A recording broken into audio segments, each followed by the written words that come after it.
Si tu aurais à décrire la francophonie au Maine pour toi, ça se définit comment? Ça se définit comme un peuple qui, pour tellement longtemps, a essayé de maintenir sa langue, sa culture et sa religion. On est venu du Québec, surtout pour travailler dans les usines, dans les filatures et autre part aussi. Et l'idée, c'était qu'on allait retourner au Québec quelque temps. On venait ici pour se faire un peu d'argent et on allait retourner au Québec et vivre comme des rois avec la grosse argent qu'on allait se faire. Ça fait qu'on voulait retourner étant toujours francophone et catholique. Donc on a parlé de cette idée de maintenir et de conserver. Le seul problème, c'est que ça nous oriente beaucoup vers le passé. C'est très difficile de maintenir et de préserver un avenir. Un avenir doit se créer. Donc, ce qui arrive dans le Maine actuellement, c'est qu'on essaie de faire, de faire une sorte de transition entre la mentalité de préservation et celle de création. Comme je dis souvent, il y a eu une révolution tranquille au Québec. Ça a orienté le Québec vers l'avenir, mais cette révolution-là n'a pas passé les douanes, n'a pas passé les frontières. C'est pas rendu ici. Alors pour toi, est-ce que la clé, c'est de créer plus de liens avec les Québécois?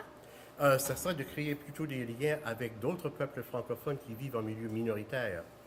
Parce que les Québécois, bon, c'est très bien, mais ils sont majoritaires dans leur pays, dans leur province.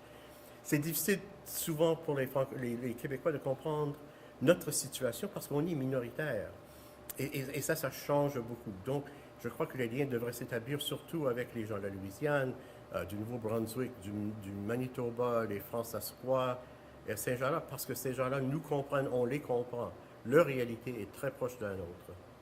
Est-ce que tu dis, quand tu dis il faut créer notre avenir, est-ce que ça se fait comment pour toi par le théâtre? De quelle façon? L'idée de mettre un personnage qui, qui reflète leur réalité en scène, ça a un impact tellement bien. C'est extraordinaire de voir ça. Nous autres, on n'a pas eu vraiment de littérature qui nous parlait, pas de romans, pas de poésie, pas de théâtre. S'il y en avait, c'était des gens qui essayaient d'imiter la littérature française. Donc il y avait très peu qui nous parlaient, qui étaient comme nous autres, qui nous ressemblaient. Quand on prend un personnage, on crée un personnage franco-américain et on le met en scène, et ces gens-là le voient et se reconnaissent, c'est vraiment une réaction extraordinaire. C'est des grands sourires. Les gens parlent même au personnage parce qu'on oublie qu'il y a un mur, le quatrième mur, le mur n'existe plus. Ils parlent à ce personnage, ils se découvrent et c'est très bien. Donc, il y a une redécouverte, une sorte de prise de conscience. En effet, et surtout pour un peuple minoritaire qui s'est toujours cru inférieur, moi je dis inférieur à un ver de terre, se voir en scène, tout d'un coup il se dit, ah, voyons, on n'est pas si pire que ça. Hein?